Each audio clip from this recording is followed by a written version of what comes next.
Hail Mary, full of grace, the Lord is with thee. Blessed art Thou among women, and blessed is the fruit of thy womb, Jesus. Holy Mary, Mother of God, pray for us sinners now and at the hour of our death. Amen. Good?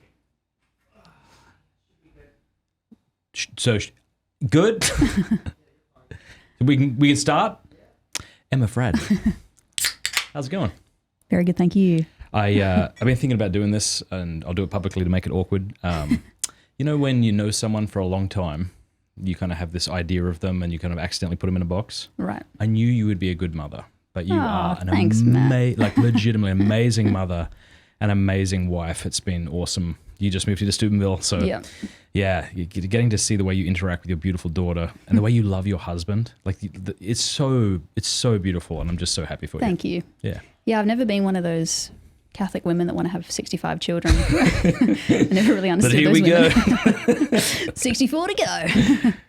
Yeah, but no, it's I never really thought I'd get married. I was single for so long. Right, yeah. I remember you saying to me once, I think I was talking to you about how I was just sad that I was single, and you were like, it's kind of like when men would go off into war and women would just have to like accept that. Oh. And I was like, okay, thanks, Matt. Oh, I'm so sorry. No, it was like, it was good. I think What did that mean? I don't even know what that means. I think you were kind of like, well, maybe you will be single forever and maybe you have to learn to like accept that. But I think it's good. Like, yeah, I think it's maybe I did. said that because I get sick of the kind of like chipper, unrealistic advice. Like, no, there's someone out there for everyone. Yeah. And so I got so sick of that. Combine that with my melancholic temperament, I had to bring war and death in. Exactly. Yeah. So how old were you when you got married? 32. Sweet. Yep, 34 now. So married just over 2 years. But yeah, it's so good. Marriage is the best. Everyone should do it. Yeah. Did you know you'd be good at it?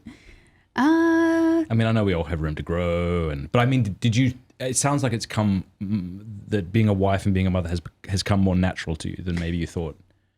Or not? I think so. I think I was just, becoming a wife is just kind of like, in a sense, it's the same as being a girlfriend, being a fiance. Like you're just loving the other person. So like that was easy to do from the start. So it was just a continuation of that. Being a mother was hard because I was really unconfident in the beginning. Like I was just so afraid that I would break this little fragile person. And it took me a long time to like build up confidence. But now I feel confident and it's awesome. Cordelia is just so beautiful. It's a great name too. Well done. Yeah, cheers. David picked it out. Yeah. Do you remember being at the hospital? And this was my experience. They kind of go, all right, bye. You're like, what do you mean bye? I got to take this kid home now? I don't even know how to. Yeah. I mean, the first night me and David got home, we just looked at each other and cried. We were like, what do we do? Because we had some issues breastfeeding and we had to like express and it's crazy. But obviously they know what they're doing. They know how to survive, and it's not like we're just going to let her cry and die. We're always there for her. So that's awesome. Well, she's super beautiful. So you are a musician, and I think a lot of people who have listened to Pints with Aquinas since the beginning will remember that intro that we would play that was yours. Da da da da da da da. Yeah. So I still get people emailing me about that, being like, "What is that? How do I get that? How do I get it?" Yeah. How do they get it? Oh, well, you can just get the song. It's on Spotify or iTunes. It's with my old band, Interior Castle, and the song's called Finish Dreaming. So, how many bands have you been a part of now that have actually published music? I guess 3, like my solo self, Interior Castle, which was my duo with a friend in England, and then Heaps Good Friends, my Australian dance pop band. It was incredible. Is it sad that that's come to a close? Well, we're holding on. US tour 2025. That's what we're hoping. Yeah. That's awesome. Because our drummer's amazing. He drums in like 50 bands and he's come to America a lot on different visas. So he's familiar with getting those kind of entertainment visas. So and Nick really wants to just get into the music scene here. So David's all for it. So I got a friend named Derek who you're going to love. Is this the drummer? Yeah. Yeah. And, he told me he played the drums. He was in a death metal band at some point. And so him and I were just hanging out in Pittsburgh and we went to one of those guitar centers. Oh, yeah. And he jumped on the drums and I'd never heard him. And I was, when people are like, oh, yeah, you're okay. And then some people are like incredibly talented. Right. That's what Heaps Good Friends is. Oh, thanks. I would show everyone those songs. Cool. And my kids love it. And Heaps Good Friends. Yeah. That's the band. Yeah. Yeah, it's a lot of fun. Heaps Good Friends taught me that it's really a pleasant experience riding with someone. If you find someone you like riding with, it makes the whole experience so much more fun and it's just awesome. How do you write with someone? Not just, do you mean the lyrics or the music or both? Well, everything. Usually Nick would write like the backing kind of instrumentation, and then we'd both do the melody and I'd do the lyrics. But sometimes we would come together and do the music as well. It's just cool. It's like, you know, when you're writing, I don't know if you remember writing music. Did you ever write music back in the day? Yeah, but nothing I would ever be. Well, it's kind of like I'm pretty sure. I think some of it has been leaked online, much to my horror. Some of your stuff's good. Anyway, but that moment when you're writing music and you kind of run out of steam, you know, and then the other person can come in with more energy and an idea. And it's awesome. And if you look at songs like Beyonce is the only person I can think of right now. I'm sure every other person. But if you look at their top songs and look at who the writers are, there's like 20 or 30 people that have helped write the song. Yeah. So that's wild. You would think that Beyonce makes enough money that she would pay them all to be ghostwriters. Totally. Yeah. Well, yeah, maybe. Yeah, I don't know how it is for people like Taylor Swift. I know she prides herself off writing music, but does she? Yeah, you watch any of these Beatles, almost like 95% of it was John Lennon, Paul McCartney. Yeah, totally. Yeah. Yeah. And you got a new song coming out? Yes, comes out today. It's called Firing Range. And nice. I know, it's Thursday. It's when it releases, it will be out that day. Yeah. It's cool. It's the first song I've written in a while that I'm really proud of. And David was a big help with that. And it's kind of, without giving too much away, I don't like to give too much away, but the basis of the song is basically about how it's really hard to evangelize in 2024. That's awesome. Yeah. If a non-Christian person was listening, would they pick up that it's a Christian song or? No. That's kind of my goal with all my songs. Yeah. Yeah. Will it be on YouTube or Spotify? Yep. Or Spotify, Apple Music, YouTube. Okay, we'll pin a comment to the top so people who are watching can go click that and check it out. That's awesome. Yeah, sure. Yeah. Do you remember the Tea Party, that Canadian band? I feel like you've been influenced by them because when I see you play, like, what do you call that? Kind of slap, classical something? Yeah, those two things. Yeah? Yeah, they have a great song called The Badger. Yeah. I don't know if you remember that, but that's like my favorite song to play. Yeah, it's beautiful. Yeah. I took classical lessons from good old Wendy Palmer. Did you? Yeah. I knew you took, good old Wendy, yeah. So that was helpful. And then I think the slapping thing, probably Joe Zambone influenced that a bit, but I think I really kind of found my style when I served on net, because leading team prayer for an hour every day, you know, you get good and you get to really hone in like what would make this song, like what are the nuances that would make this song sound better, and yeah. What do you love and hate about modern music? I don't listen to it to be able to answer. But I don't, without sounding very obvious, just the sound of it. Like as soon as I hear it, I'm just like, ugh, like I have no patience for, I don't know, just like, I don't know. Yeah, honestly, I don't listen to a lot of it, but when I hear it, I'm always just annoyed. I think most people probably will always continue to listen to the music that struck them in their teens. Yes, that's true.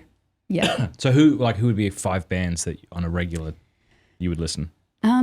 Well, my favorite band growing up was Nirvana, but I have a hard time listening to that now because he was a very sad man. Other bands I loved were, I guess, Metallica. I love Metallica. I can get into some of them every now and then. I was big into Hole, which was like Kurt Cobain's wife's band. They were just like a screamy girl band. Who's that duo of females you listen to now? Duo of females? 2 Sheilas. Oh, man. One of them plays the bass. Haim or... Haim. Yeah. They are my favorite band of all time. Yeah. All right. They're so good. Yeah, 3 girls from Los Angeles. They're all sisters, so their harmonies are great. Okay, 3 girls, yeah. They kind of like rock, R&B. They're so good. I think what's great about Metallica is that they've aged with their music. There's still a story. I feel like, and maybe I'm wrong, but some bands that are still playing, it feels like they're frozen in time.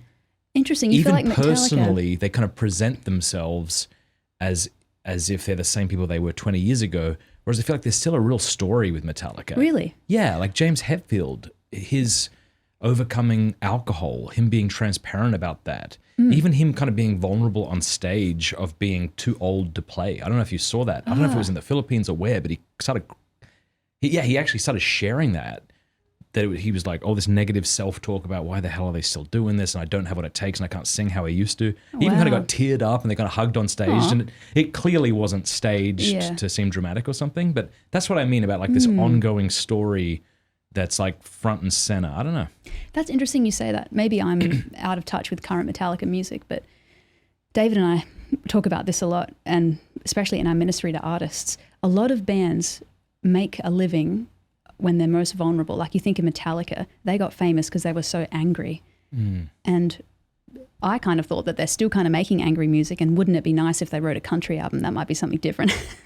Or if you look at like, I don't know if you know Paramore, Hayley Williams from Paramore. She wrote this incredible album called After Laughter, and just very upbeat, poppy. And the whole album's just kind of about like everyone's smiling like everything's okay, but really I'm sad and life is hard kind of thing. Yeah.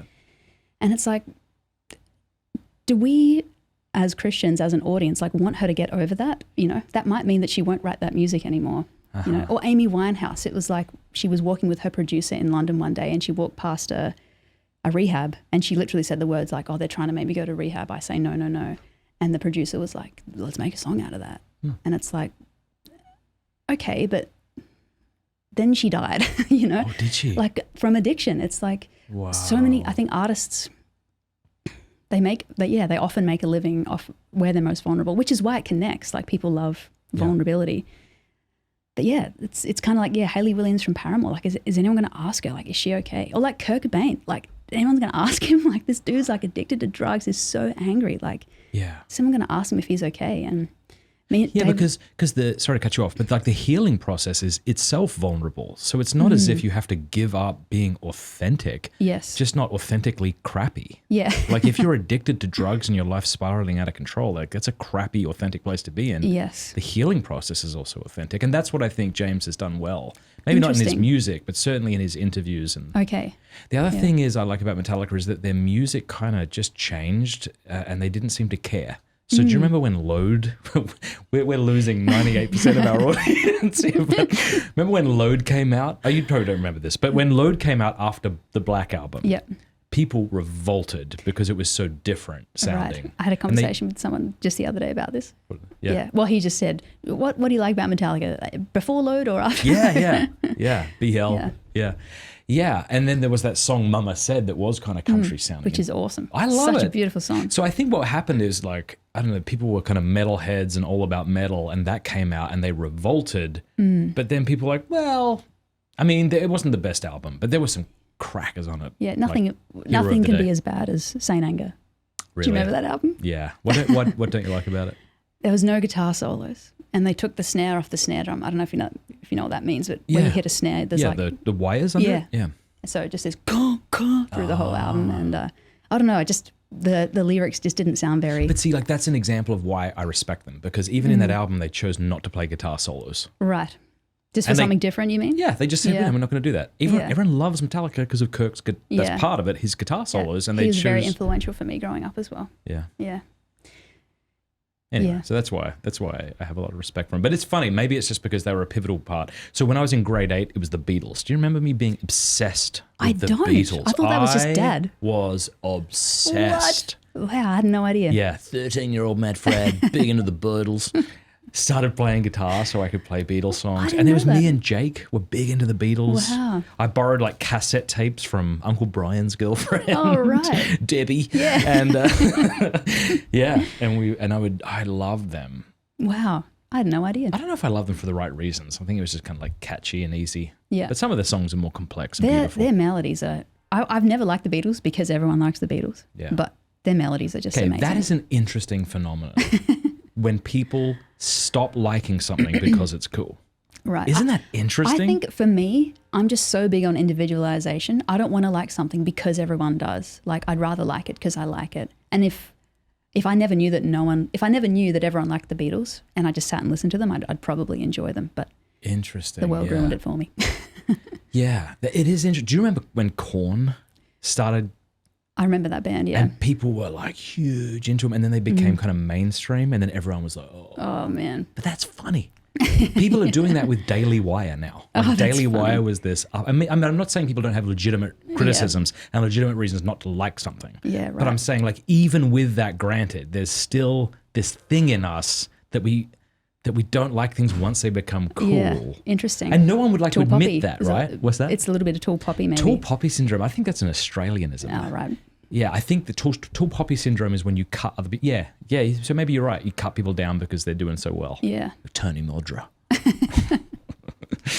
you remember him? Yeah, played for the Crows. Yeah. Yeah, right. Yeah. Can I just go back to what you were saying about Korn? Yeah. Just because I watched this recently, there's this documentary on Netflix. I forget what it's called. It's about Woodstock in one of the earlier Woodstocks. And it's this incredible documentary about how it just was poorly planned and how there was the power. It shows the power of music and how it affects people. I've got to remember all the details here, but basically what happened is it was really hot. There wasn't enough water. The toilets weren't working very well. Like just picture being stuck at a hot festival for 3 days. The crowd was just not having a bar of it. And they started throwing things on bands on stage, and then Limp Bizkit came out and they sang that song Break Stuff, and people started getting trampled on, and people, oh my goodness. just the whole sound, the sound area fell down. And, I remember seeing that. But then the camera followed them backstage, and the first thing Fradd Durst said to the interviewer, without him being prompted, he said, "It's not our fault. It's not our fault." And then later that night, Red Hot Chili Peppers came on stage, and I don't know why, it was the dead of summer, right in the middle of summer, and they handed out all these candles, and they were having some vigil where they were trying to get the crowd, and then for an encore, Red Hot Chili Peppers, I believe, played, I think it was a Jimi Hendrix cover, Let Me Stand Next to Your Fire, I think. Don't quote me on that. Some song about fire. And the audience just started setting things on fire, huge, huge art pieces they had, and just the whole audience just totally rebelled against the festival and the organizers. And it was really, really scary. And it's a hard documentary to watch because it really points out just the power of music and how it can shape people to act, right. And in this case, so violently. But I thought of Korn because Korn were at that festival, and yeah, that is fascinating. Yeah. It makes you maybe give another hearing to the old Karens who told you that metal was bad for you and would make you worship Satan. You're like, piss off, Karen. But I think there's something to it. If you know somebody who listens to ugly music, they're probably on their way to becoming an ugly person. Yeah. I don't know what ugly music would be. Yeah. And then you... But at least vulgar, if it was vulgar and just cheap. Yes. And tacky. Mm-hmm. That's not good for you. Yeah. But then I don't know, it's a conversation I have it a lot with David. Because there's a whole class of people who listen to Christian metal. Yeah, I did that this morning on the treadmill. Oh, yeah. Well, so feel free to criticize it. Maybe this is a chat to have with David, but his opinion is you can't really have that because he thinks the overall sound of metal is too aggressive. Yeah, he could argue his point way better than me. But, and I won't argue it here. But I guess the reason I love metal to work out to. This is so wild. When I was a teenager, I would listen to metal in my bed. Wow. Now I'm old. I need to be running my heart rate at 170 to enjoy it. Right. But I would never listen to metal in the car. Right. I don't know why. What's that? You probably hit someone. Yeah. But I don't know why. I don't know what changed. I don't know if it just, maybe it's because I'm a dad with kids and I'm already tired and I don't need to be made more anxious by you know what I mean? Yeah, right. Anxiety-inducing, rage-inducing metal. I need less of that. So now it's lo-fi or it's something oldies, but it's raining outside. And that's the crap that I listen to on YouTube. Yeah, just to calm down. Yeah, totally. That makes sense. I can't imagine listening to metal around the house, just with my little daughter right there. Right, yeah. Yeah. But working out makes sense. You want to be pumped up. Yeah. Yeah. Yeah. But it is interesting too how I have this romanticized view of music that I listen to because of the experience I had when I listened to it, such that if my children now got into it, I'd be like, that's great. But I don't think I should think that. Right. So my eldest was telling me how he likes Radiohead. And I'm like, awesome. Like, Radiohead is fantastic. And then I'm like, if this was a new band and I was listening to it, I don't know if I would think that. Yeah. I think what you were saying about it being nostalgic, I think growing up we had more space because we didn't have screens. We could sit on our bed with a Discman and read the lyrics and sing a whole album, you know, or we would have the patience to do that. But now that's just not how people listen to music. It's always while they're doing something else, you know, going for a walk or in the car or so I think that's part of the nostalgia. We like, our childhood is we miss those experiences we had when we didn't have screens. Yeah. Yeah, I think so anyway. Do you sit down and listen to music? David and I try to, we sold our record player obviously when we moved here, but yeah, You can have mine. we try and do that. Well, your wife wants it. Does so, she? Yeah. I don't think she does. All right. She never listens to it. But that's interesting. Like, one of the nice things about a record player is it slows the whole experience down. Right. Yes. You have to take the record out. Be careful with it. Like, there's a respect given to this object that is what's going to transmit this music to you. And you can't do something else because you got to flip it over in 5 songs. Yeah. No, that's totally true. Yeah. I just started getting more. I've always liked jazz. It's interesting to me that people hate it. I don't know any jazz haters. Who are these people? Well, I know one person. I was just surprised. Well, maybe it's, she said, oh, I hate jazz. Like, what? It's like saying like I hate chocolate or something. I don't know. But yeah, I like jazz. And one of the things I like about jazz is listening to that initial head, they call it, like the melody, which sometimes plays throughout the whole song and then they just kind of weave all around it. And that helps me to, Yeah, cool. I like, and I think you were saying this the other day, I like kind of slow jazz. If it's too frantic, it's a bit, what's going on? But I used to listen to something called fusion jazz. Have you ever heard of that? No. Just picture jazz on steroids. It's just Is it? mental. I don't think you'd. I would hate it. Yeah, maybe when you worked out. You know what's nice? If you were doing some sort of obstacle course. French jazz is nice. Like, okay. Like it's, Is that kind of slower? I think it's slower and they usually have some woman with a beautiful French voice kind of singing slowly and syrupy to it. And I kind of like that. Maybe because I don't understand the lyrics as well. Yeah. But I'm getting to the point, like I said to you the other day, that I don't like listening to music because it gets stuck in my head. Right, and you can't have that. And it haunts me almost like, this is an exaggeration to make a point, but almost like in an obsessive way. Like the line gets in my head and it won't let go. And I just keep accidentally singing this same line, almost like it's not demonic, but like that's what I imagine when people talk about having these intrusive, obsessive thoughts. Like I can't. That is an extreme example. Yeah, I know. That's what I began with. This is an exaggeration. Yeah. Like does it, because I feel like all songs get stuck in my head. You sing it, you get annoyed, but it kind of usually leaves after a day or two. Does it not with you? Does it hang around longer? No, maybe it does for a day or two, but it's like obsessed. It does not easily get dislodged. Right. So, Man. But with jazz, it doesn't do that. With lo-fi, it doesn't do that. Yeah, right. Yeah, cool. I want to tell you about Hallow, which is the #1 downloaded prayer app in the world. It's outstanding. Hallow.com/Matt Fradd. Sign up over there right now and you will get the first 3 months for free. That's like a lot of time. You can decide whether it's useful to you or not, whether it's helpful.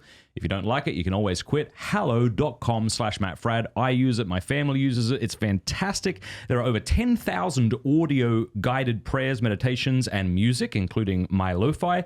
Hallow has been downloaded over 15 million times in 150 different countries. It helps you pray, helps you meditate, helps you sleep better. It helps you build a daily routine and a habit of prayer. There's honestly so much excellent stuff on this app that it's difficult to get through it all. Just go check it out. Hallow.com/Matt Fradd. The link is in the description below. It even has an entire section for kids. So if you're a parent, you could play little Bible stories to them at night. It'll help them pray. Fantastic. Hallow.com/Matt Fradd. So I am really excited, unironically, to listen to you tell me how you came to Christ. Because obviously I was there. Yeah. But I don't know a lot of it. Mm-hmm. And I'm actually interested. I was saying to Josiah as I left today, it's always good to not have to pretend to be interested. Sometimes if you're interviewing someone, you're like, I know the story, but here we go. Oh, like I actually am really interested. Yeah, cool. Okay. And it's going to be fun, I think, for me at least, because you and I grew up in the same house. And so we have similar experiences, but things were probably interpreted differently. So, So what's your earliest memory of thinking Catholicism was bull crap. Because we both went through that. Probably early high school, like grade 8, grade 9. I just remember just being bored out of my brains, going to church. Like I remember Mum took us to Mass on a Sunday, but in high school we had to go again during the week on a Tuesday, you know. And I just remember being bored. That was my earliest memory.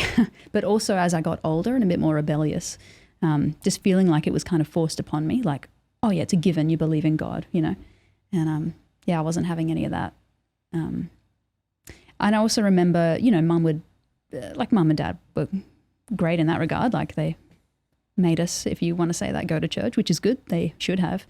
But it seemed so out of touch with all the questions I had about life, I suppose. So it was kind of like just a waste of something. What kind of questions did you have about life? I don't know. I guess I think I should be more merciful to my teenage self, because I kind of look at her and think like, think bad thoughts. But I don't know, just like, what's the point? Like, what's the point of living? Like, what's true? So much of high school is just like, you know, I had a friend group. I would sit with 4 girls and they would just bully each other, you know, and I was always scared I'd get bullied. And trash talk or behind each other's back, or how? It seems strange because they were friends, but no, it would be to their face. So for me, it was like, I so desperately, because all through primary school, I was friends with boys, because playing cops and robbers is cool. And I remember getting to high school, Mum being like, you know, you should probably make some friends with some girls. And the first day I did that, I remember this girl just making fun of this like disabled kid in our class, and I was like, oh man, girls are stupid. Anyway, eventually I made friends with some girls, and I just found it hard. Like I think as a teenager, I wanted to be accepted. I wanted good, authentic friendships, but these girls I was sitting with, you know, weren't very kind. And I was the one doing the bullying sometimes, you know. I've apologized to some of the girls since, just being like, I totally should have stuck up for you, but just not having confidence and being scared, you know. Yeah. But yeah, zooming out from that, I think I was big into music, big into feelings, you know, and just wanted to know where my feelings fit in the world, I suppose. Yeah. Yeah. Okay. And so was part of that wanting to fit in rejecting Christianity or something, or? Possibly, yeah. Like when I was in grade 9, I was in an atheist band. How did that happen? And did they label themselves that way? Or? It was me and 2 other guys.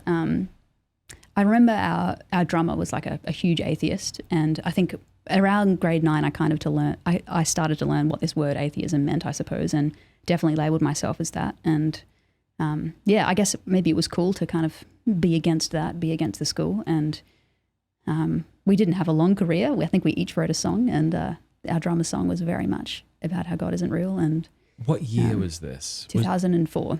Okay, so this was like maybe just before the new atheist explosion took off, right? Right, okay. Because I think that was around 2008 or 9. Mm-hmm. That was probably like the dam was about to break in culture for the coolness of atheism to shine forth. Right. For the time that it did, I Yeah. wonder. I'm not saying you were necessarily influenced by that, but I think from my own experience, I never said I was an atheist as a teenager, and maybe that's because the word didn't sound cool to me. Right. Whereas agnostic did, because it had some sort of spiritual undertones. Yeah. So it was almost like, if I'm agnostic, it keeps me open to like mystery and karma and like healing crystals and meditation. Yeah, you know what I mean? was into all that as well. Hey? Oh, yeah. Yeah.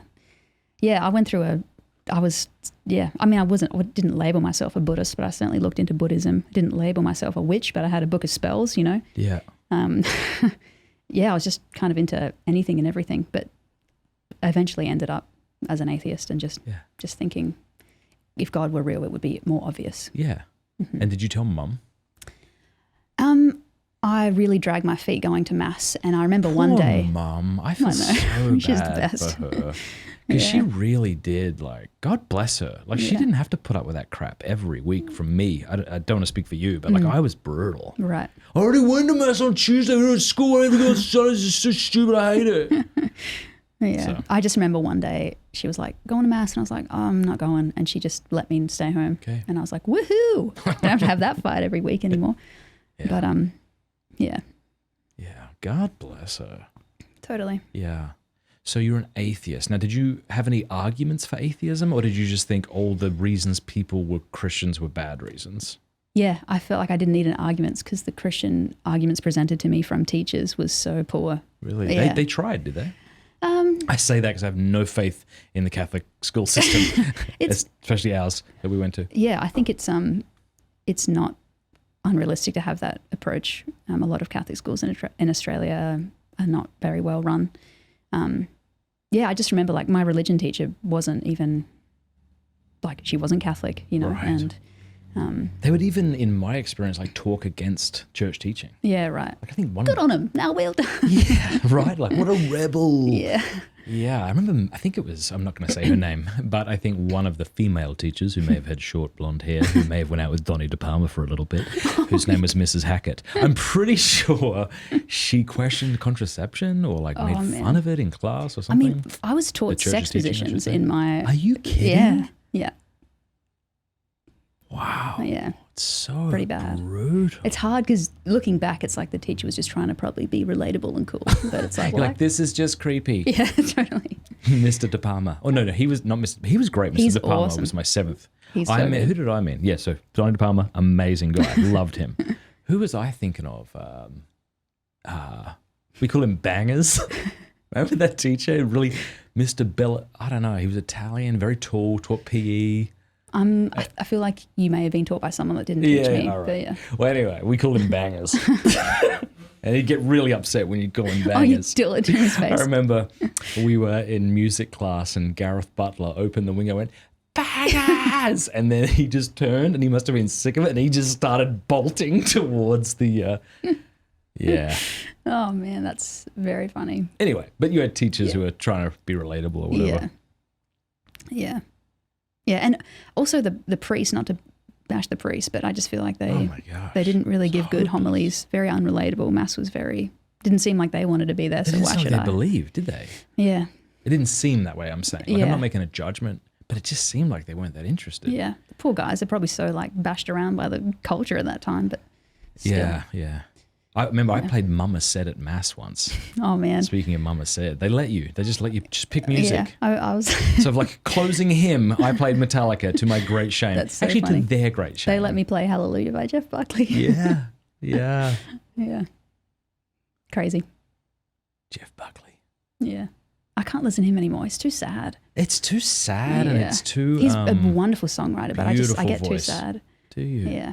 Is that because it reminds you of your teenage years or a sad period in your life? Or No, he just seems so sad. So I feel that way with Elliott Smith as well, and most of Nirvana songs. Interesting. I feel so sad for them. Yeah. Yeah.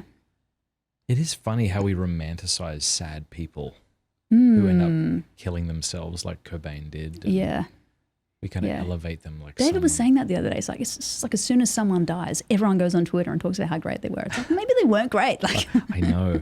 I think I've already said to my wife, like at my eulogy, because she'll outlive me for sure, I'm going to need you just to remind people how much I sucked and beg everyone for my prayers. Yeah, I don't need a canonization speech. Totally.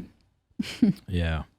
So, okay, so you remained like this. Is there anything else you want to share as you kind of in high school before you began to maybe be reintroduced to the possibility of Christianity? Or I really want to ask what it was like for you when I converted. So it's so right. selfish. Yeah. I'm sorry to I make it can about tell me, you. but like it was just such a pivotal, crazy moment in my life when I was 17. So I Right. actually, and don't think you have to say nice things. Say it exactly as it. Okay. Well, I'll answer your Yeah. first question first, and then I'll go to that. All right. I will say that I did have some moral values instilled in me that I was able to hold on to. Like I could have had sex before marriage, and I remember not doing that, just still feeling like there was something wrong about that. Totally stole from the people I worked for, and did a lot of other. I don't mean to just glorify sin, but yeah, I would. It's funny how like some things you're like, I would never do that, and some things you just totally give into.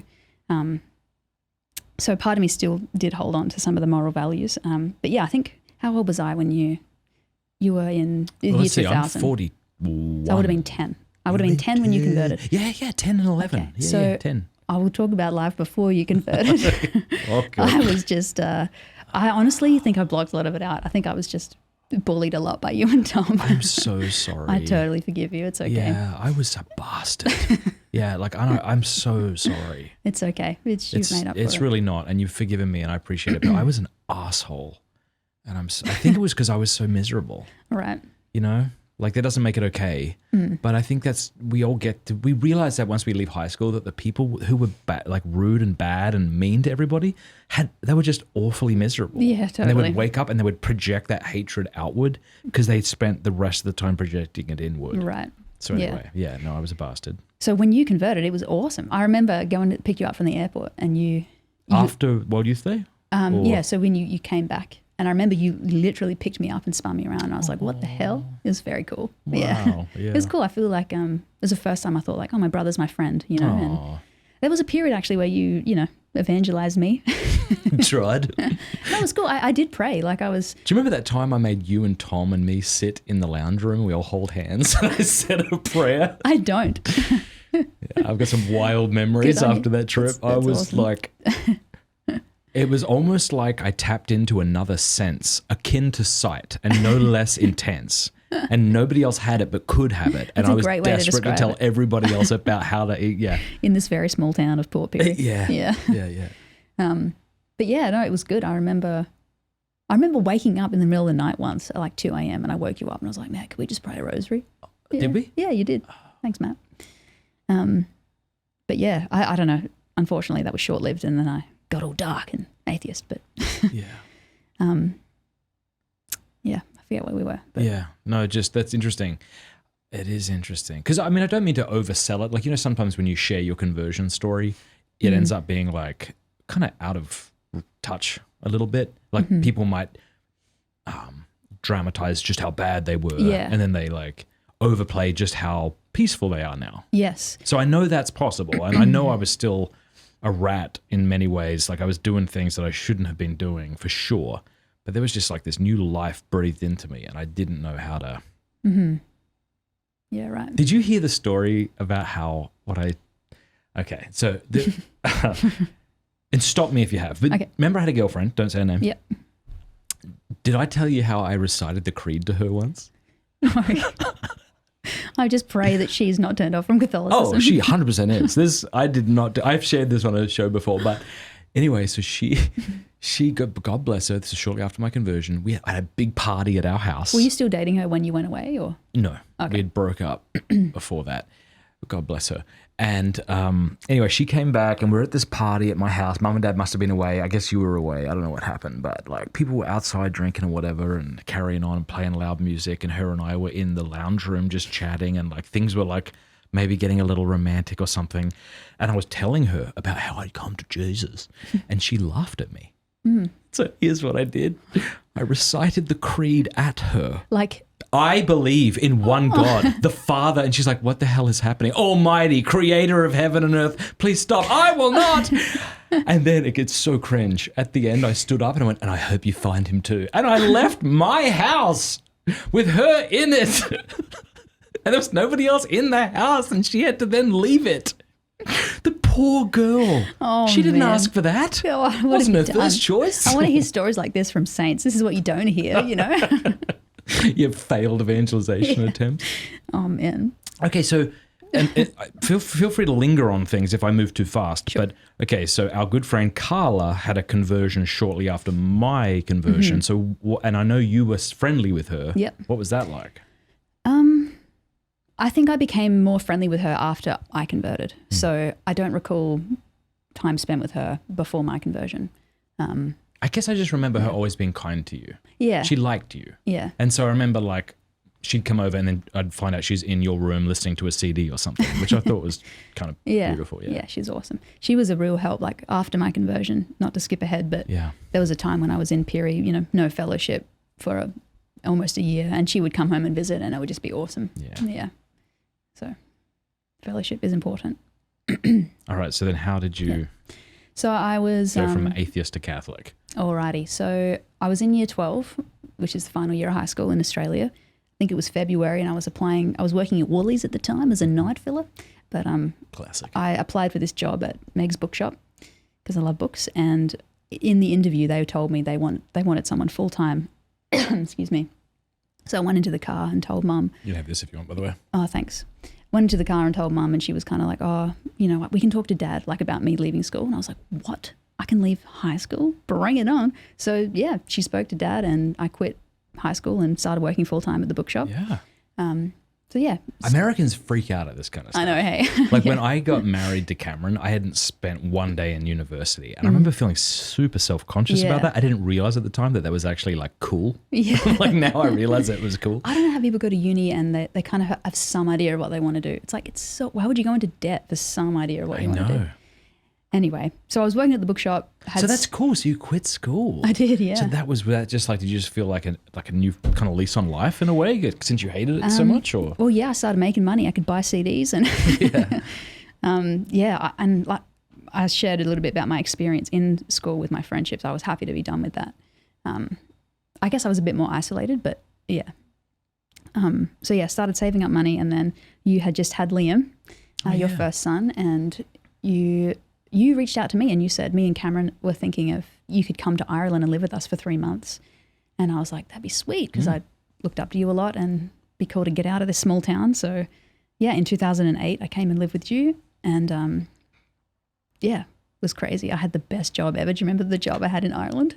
Well, the one you hated, you mean? The first one. You worked at the fish and chip shop. Oh, I don't remember that. Yeah, so there was a place in Gidor, Derrybeg. There was that place with like fried chicken. It was like a chicken chip shop. Oh, I can't believe I don't remember that. And then I remember once you just like walked into my office and told me you quit.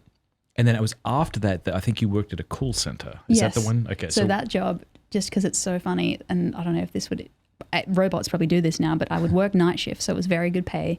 And I would listen to the messages that people would leave on people's answering machines, and I would type them up, and then it would get sent to them as a text. Funny. But it was all live, so you could have like 5 in a row, and then like 20 minutes would pass, and then, you know.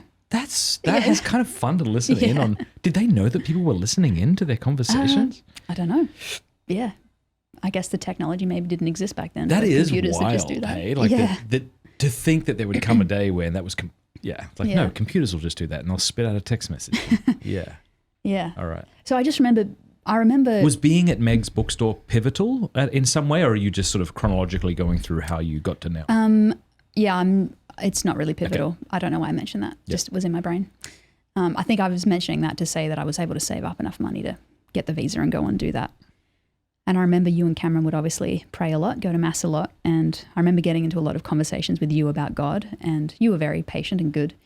And I think you basically just said, like, if you were encouraging me to pray. And I was like, Matt, I have prayed. You know, I go to mass on a Sunday. Mum, you know, school makes me go on the week. I've been into the church and God isn't there. Like, I'm telling you. I'm so sorry for however I was awkward. No, you weren't. Wasn't I? Don't even have that thought, because you were very pivotal in my conversion. So I remember. I remember once, and you tell me if you remember this. I remember. I do feel awkward. I remember dousing you with holy water. I don't know if you remember. Yeah. Hey, why don't you go take a bath? It's already filled, and please don't empty it and refill it. And ignore the priest. No, I remember going into your room because we were about to go on that pilgrimage to Medjugorje, and I remember coming into your room that night and just saying, "Hey, I'm just asking that you really be open to it." And maybe that was fine, but for some reason, as I think back on that, I cringe. I think I was open, and I was away from my hometown, away of everything I knew, and I was able to receive that. So actually, I think it was the other way around. I think you came in and you're like, "I just want you to know, like, I am open." Oh my gosh, I think I remember that. Yeah, cool. Anyway, I remember debating with you a lot, and you would kind of say, like, you know, I gave you the example. I've been praying all the time. Mum makes me pray, etc. And you were kind of like, well, that mustn't feel good. People just making you pray. Like, why don't you find your own space and your own time, and you just say your own prayer to God, like whatever you want to pray. And do you remember I didn't kind of insist that you come to mass with us? I don't, but I don't remember you dragging me to mass. And it would be weird if I did. But I remember actually speaking to Father Paul Crotty, saying, should I like make her come to mass? I didn't know, right? I'm like, which is, now I look back at it, I'm like, you're a grown-ass adult. You do what you want. You know what I mean? But that was his point. He's like, no, she's an adult. Like, let her, she can do what she wants to do. Father Paul. So that was probably really helpful. So it was less pressure. Yeah, sorry. But I ended up joining that like youth group in Ireland, which was so great. There was so many like lovely friendships I made there. So I took your advice, and my prayer was just, God, if you're real, show me. Like, show me in a way that makes sense to me. I'm pretty thick, so really make it clear. And then around the same time, it came up to go to Medjugorje. And I think you told me that a priest had paid for me to go. Also, this priest got you this Bible, but I think, is it true that you paid for me and you got me the Bible? It sounds like something I would do, but I don't remember. It could have been Father Rory Brady. Actually, that wouldn't surprise me if he did pay for you to go. He was always doing very generous things like that. Thank you, Father Rory. So yeah, we went to Medjugorje and tried to, and as I said, because of that youth group, I made a lot of great friends like Rachel and Hugh, and just kind of would wander around with them, and they were very into their faith. So and they were normal, right? Yeah. That helps. Yeah. And I remember going to confession, and it wasn't really confession. I was just like, Father, I've got some questions. And I remember saying, so I'm trying to be open to God, you know, I'm trying to pray. But if I pray the Our Father, it doesn't make sense because I'm saying the words, Our Father, you are in heaven, holy is your name. But I don't believe them when I'm saying them. So how is that a prayer? And he said, the priest said, prayer isn't just about you talking to God. It's about God talking to you. And I don't think I really knew what that meant, but I was like, oh, okay. And then I kind of resolved from that day on to pray a decade of the rosary every day to Mary, just with the same prayer, help me find God. And then I remember you took me around Medjugorje, like, what do you want? I'll buy you anything. You want a rosary? You want a Bible? And I was like, just, can you get me one of those ones where you can't tell it's a rosary? Like, I was so excited because someone came up to me and went, your sister was just in the confessional line. I probably like dropped and smashed the glass I was holding, like, what? And I remember, like being so enthusiastic at the same time trying to temper myself, but probably didn't do that very well. Yeah. Yeah. So, I started praying the rosary every day, and then this is a really worldwide trip, but then we ended up in Canada because you and Cameron were working for Net Ireland, who at the time were getting trained by Net Canada. And I was really excited to go to Canada because my favorite musician was from Canada at the time. And another really cool experience. That was totally a plan. Like we were like, hey, you want to come with us? Maybe look after Liam? To Net training. Yeah, exactly. It was 100% like a setup. Yeah. Yeah. So, and that was just, oh my gosh. Like, tell people about it. So those who don't. So Net national evangelization teams, every year they train up a bunch of different young people aged 18 to 30, put them on different teams, put them into parishes, universities, schools, and they run retreats for young people. And Australia is really in need of missionaries if you're listening and you want to go serve our people. Netministries.au, is that it? I'm not sure. Oh my gosh. If you just type in Net Australia, I forget the exact. Josiah, would you look that up? I think it's netministries.au, I think. Net Ministries of Australia. If you want to go spend, is it okay if I do a plug here? Sure, yeah. 9 months traveling around Australia, learning to surf and not being killed by poisonous animals. You can do that. You got to be between the ages of 18 and 30. Yeah. Yeah, single. Cool. Yeah. Okay, that's... Oh. Cool. All right. Well, Net Ministries Australia. Google it. You'll figure it out, people.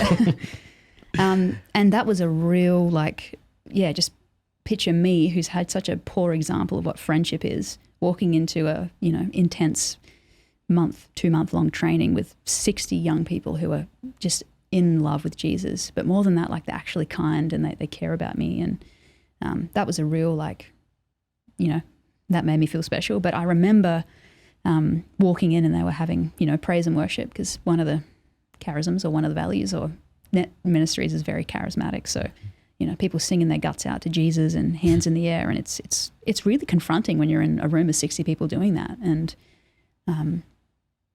it was kind of like, wow, if this is real, if these people, they seem to really believe they're talking to God. And if they are, I want to be this sold out for something, I think that's what was so...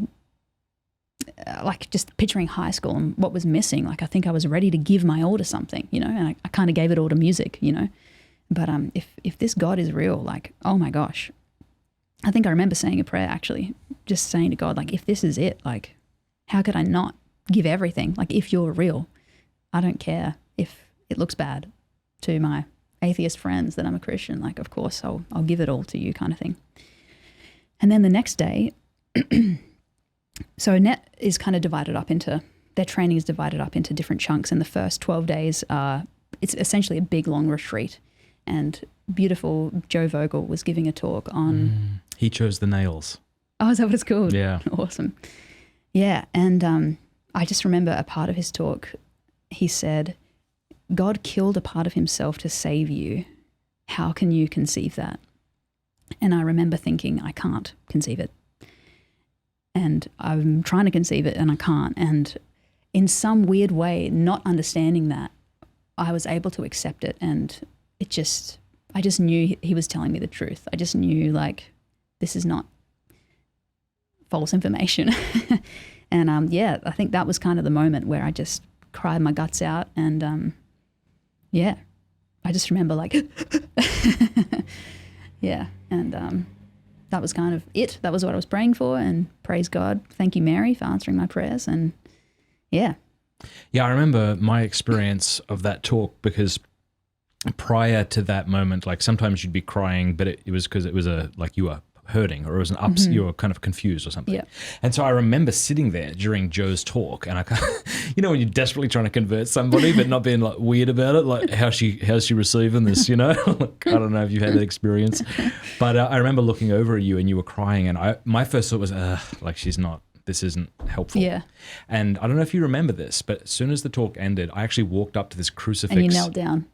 Did I? Yeah. Okay. I kissed the feet of it or something, and you grabbed my shoulder and spun me around. Oh, wow. And you said, yes, I accept it. I accept him. Wow. That's what you said. Sweet. And then for the next, however long that camp was, 2 weeks, 3 weeks, something like whenever that. somebody said, where's Emma? The answer was either outside with her Bible crying or in the chapel with her Bible crying. What was that whole, what happened after that? I hope this isn't a anticlimax, but I remember kind of overthinking the whole experience, because I remember, as we shared, when you had your conversion, you were very happy. And I remember not feeling that at first. Like, I was joyful in the sense that I was so happy to finally have this truth. But I think I overthought it a bit, and I thought, I need to be more X. Yeah.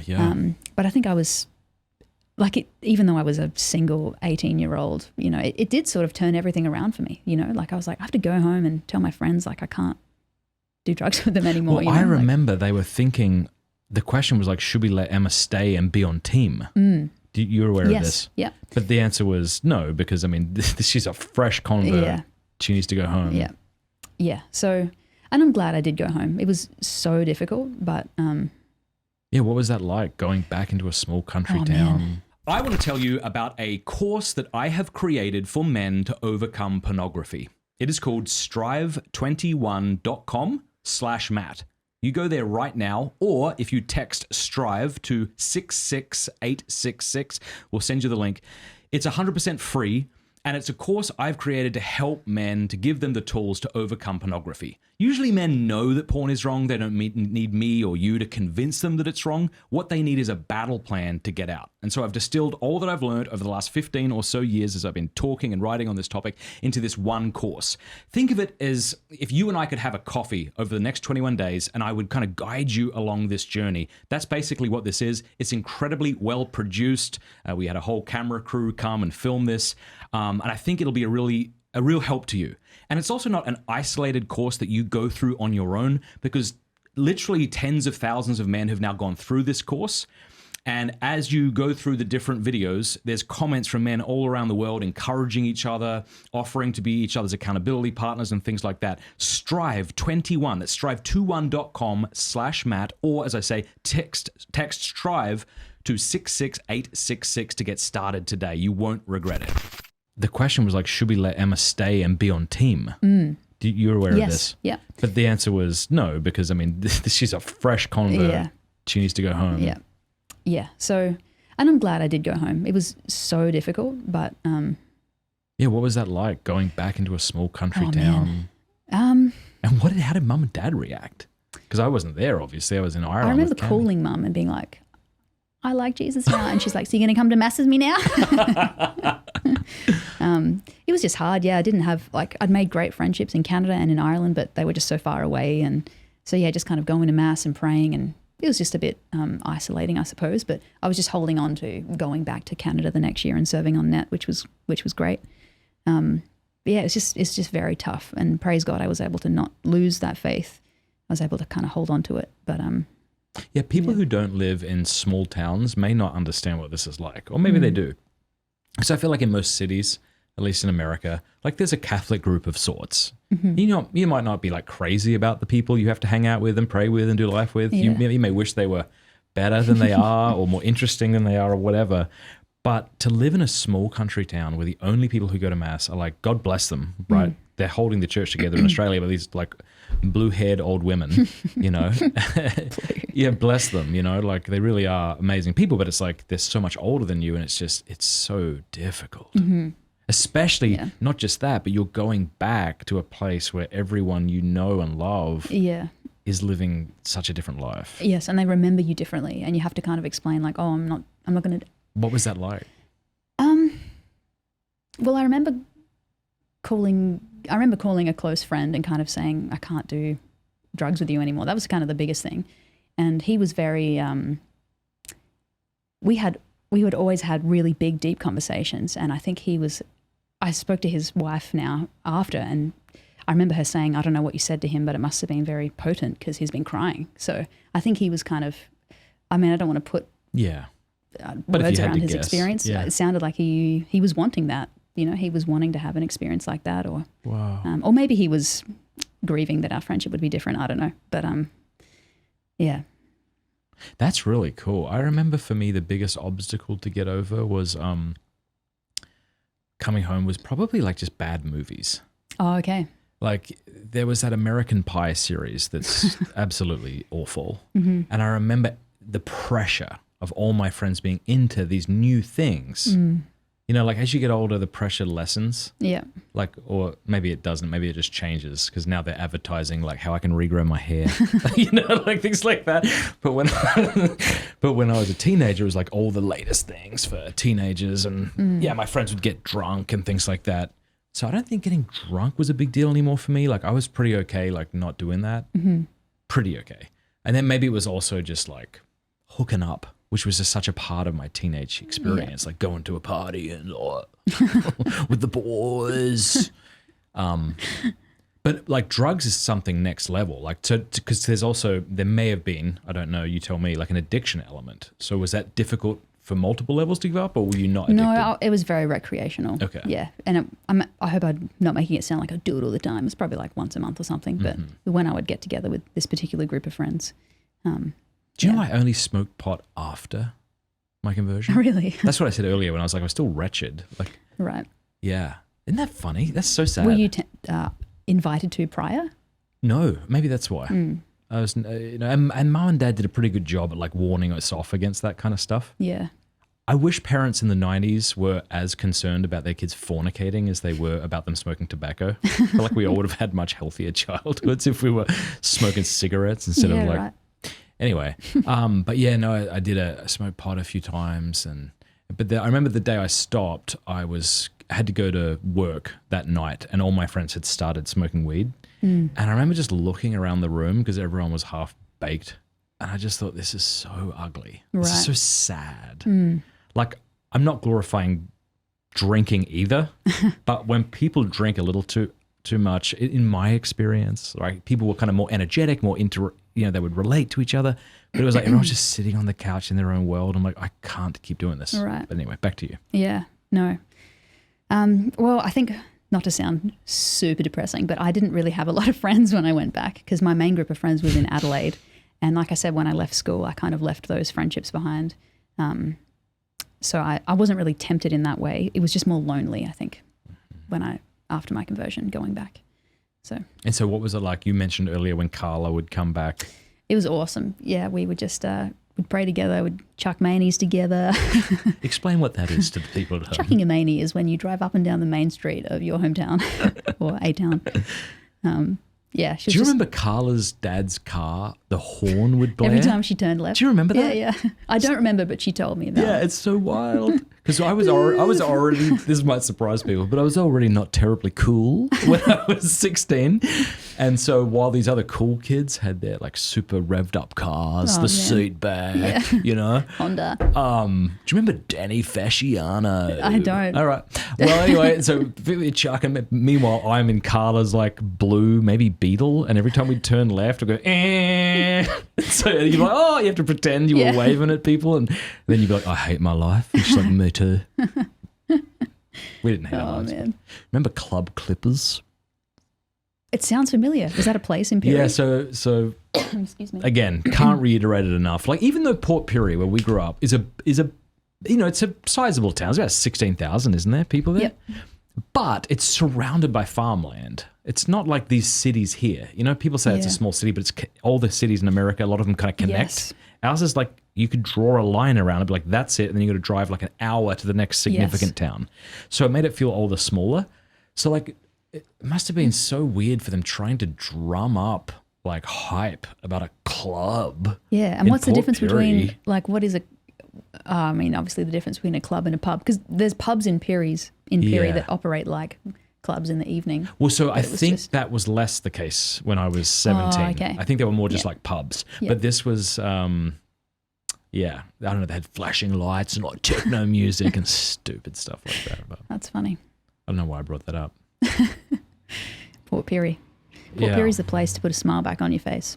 It's all at Port Pirie. Yeah, all right. So, okay, and then were you afraid that you wouldn't be accepted to NET when you... I think a little bit, but at the same time, Ben, the recruiter, was very encouraging, and yeah. I was very open with them about everything. And How did your relationship change with mum and dad now that you were... I think I just tried to be less of an ass to them, really. Nice. Yeah, hopefully I succeeded at that.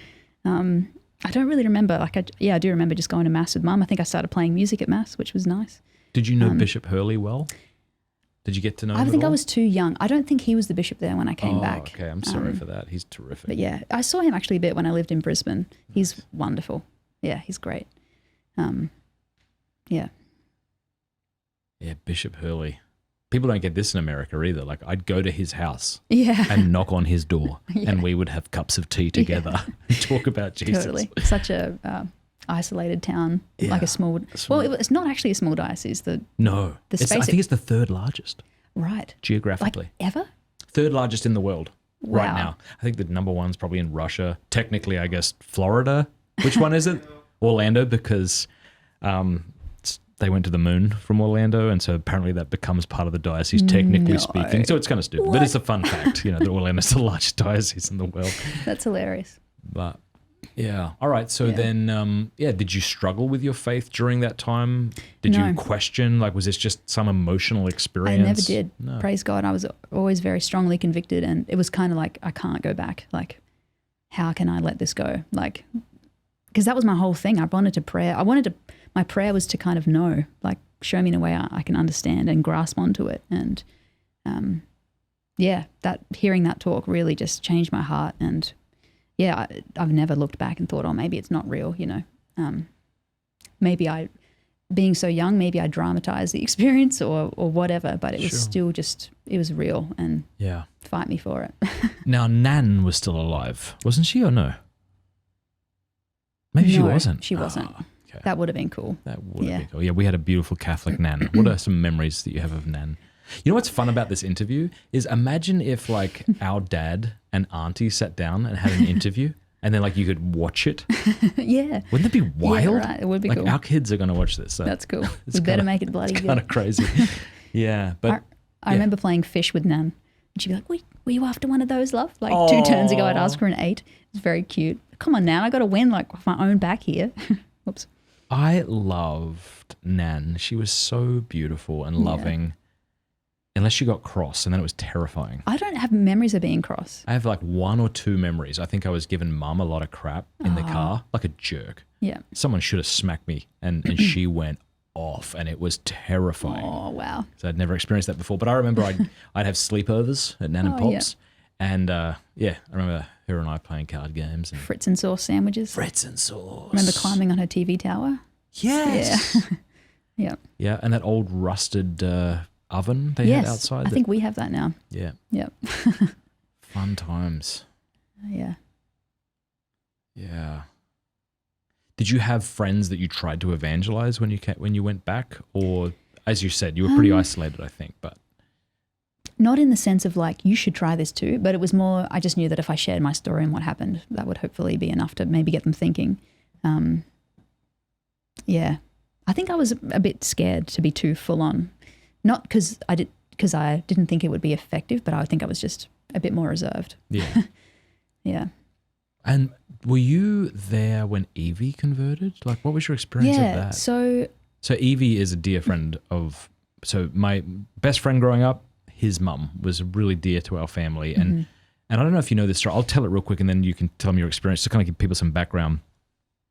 She would, she was into all sorts of things growing up. Like she was probably a self-identified feminist. She was into like Eastern religions, and she had statues of Buddha and crystals and tarot cards and all that stuff. She had a dramatic conversion. Yes.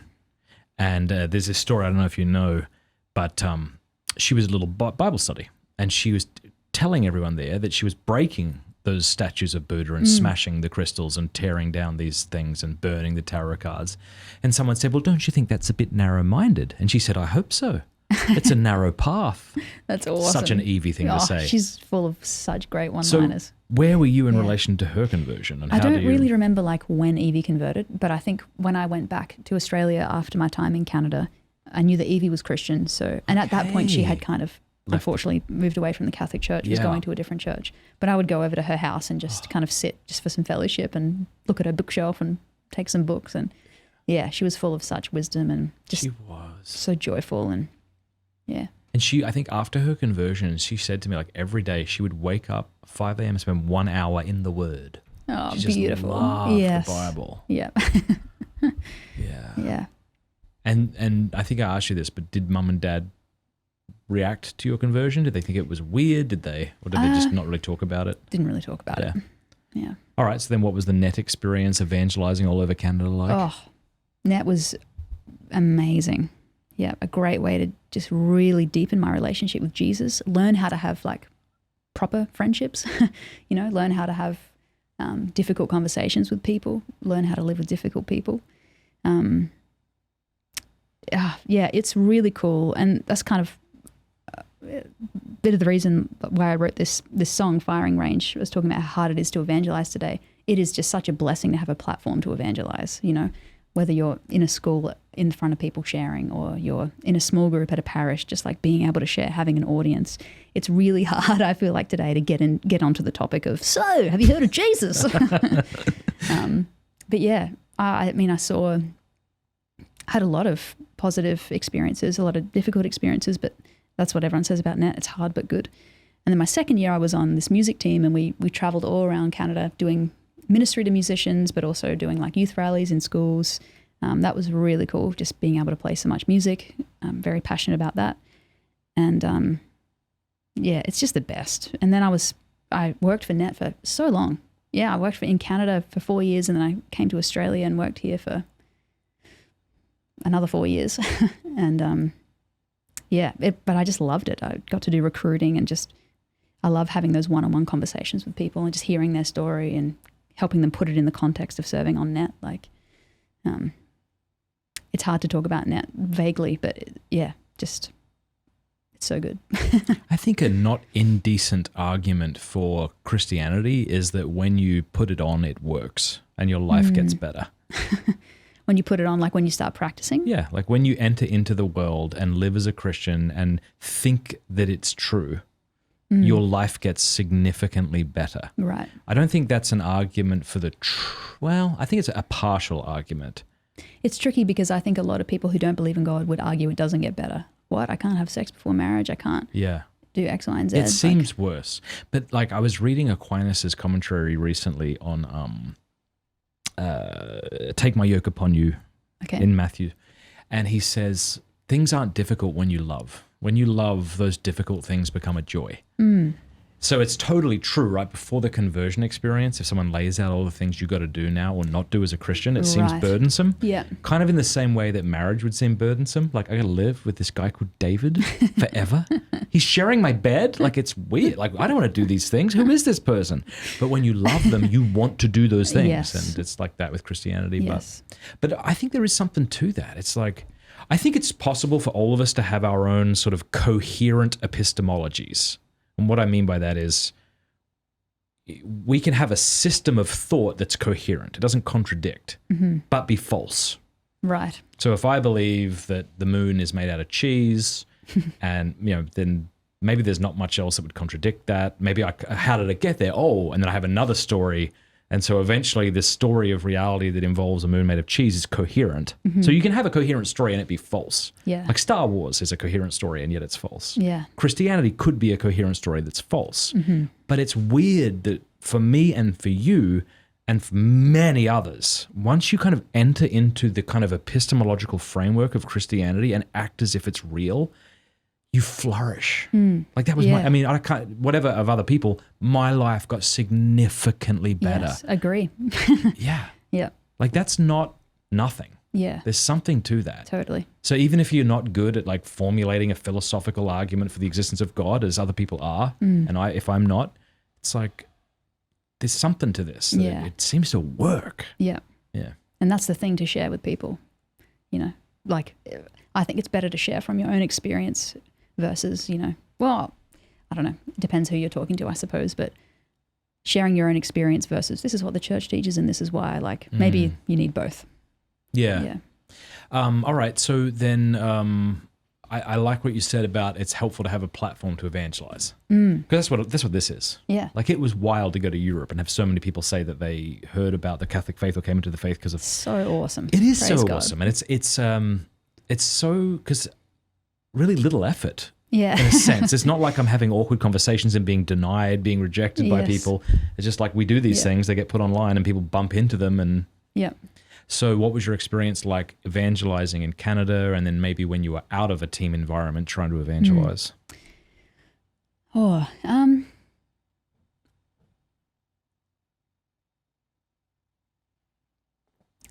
have one strong memory of evangelizing a friend in Canada, and her brother was served on net staff, and she was not at all Christian.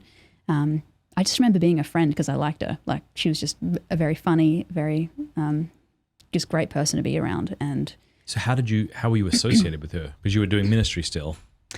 Yeah, so like I said, I worked with her brother on net staff. Sorry, I missed that. Yeah. So she would come along sometimes to some of our events. And I mean, this is I consider this real evangelization. I'm sure there were many other small opportunities I had to talk about God or whatever, but I remember that one experience. We just became friends, and she shared one day with me that she had started having feelings for me, and I was like, oh my gosh, what do I do? And I spoke to my spiritual director, who was very wonderful, and she kind of guided me how to go about that, which was essentially to say to this girl, like, you think... Look, I'm flattered. Thanks, but no thanks. Basically share, like, what you like in me is Jesus, you know, and that was true because I felt like I could be myself with this girl because she wasn't annoyed by Christianity. She had a very Catholic brother, so I would often share with her, and she would always ask questions, you know, like about why do you believe this? Why do you do this? And through this experience, I don't remember the exact kind of series of events, but she basically had this huge conversion, and it was so beautiful. If I die, and that's the only thing I did, and had a baby girl. And 83 others eventually, like we discussed earlier. But yes, that's wonderful. But remember. So what happened? How did she? I think it was very vulnerable of her to share, like, these are the feelings I have for you. And I think because I wasn't like, okay, bye. I think that we were able to like talk about it and seek guidance from holy people. And, we're still able to be friends, you know, despite obviously not being able to pursue that avenue. We would do what we would normally do before she shared that. Like we would read the Bible and I'd take her to mass, and eventually she wanted to go to her first confession. And she's awesome. She's currently married with 3 kids, and she's still strong in the faith and has beautiful insights to share. And I think that's how evangelization, I'm answering my own question. Like I said, it's so hard to evangelize in 2024. I think you've got to be friends with them. You have to care more about them than converting them, which I think that's why I think it's so important to have friends who are not Christian. Not so you can preach at them every time you see them, but just so that door is there. And if they want to open it and step through, you know, you can be there with all your answers and life experiences to share. But Net really trained me, I suppose, in how to do that, how to not be weird and pushy. but yeah, it's very different than, being in a high school and sharing your testimony. Like, it's just being friends with someone, and Jesus eventually comes up because he was such a big part of my life, is such a big part of my life. I don't know if I answered your question. I love that you didn't just look at her after she said she had feelings and went, I believe in God. And I hope you do too. That's what I tried, and then leave your house, and she's got. Yeah. That's awesome. Yeah. Yeah. And then, do you mind me talking about how you met David, your Sure, husband? yeah. And So we met through a mutual friend, but it was online because he was living in Minnesota. I was living in Brisbane in Australia.